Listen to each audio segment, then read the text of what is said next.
How to fix VFS account login not working. Hi everybody, if you're having that kind of issue, you can follow up the steps in order to do so. So for that, you can head over to vfsglobal.com and you should be finding a login interface on your screen. So from here, first thing is ensuring that you have written the correct credentials here in this section. So you have filled out this form correctly, because if you have not, that may be the issue why you are not being logged in.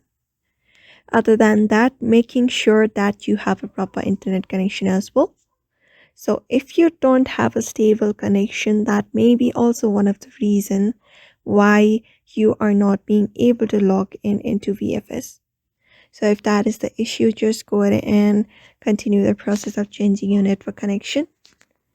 After that is done, once you have done that, go ahead and try clearing the cache of the browser that you're using.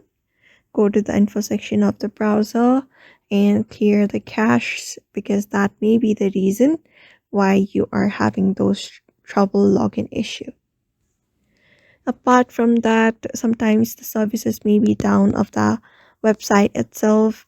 That may be the reason why you are not being able to log in. So check if the services is down or not, or you can apply after a while. So that is it for now. That is how you fix that. Otherwise, you can contact them as well. So I hope this video was helpful, and thank you for watching this video.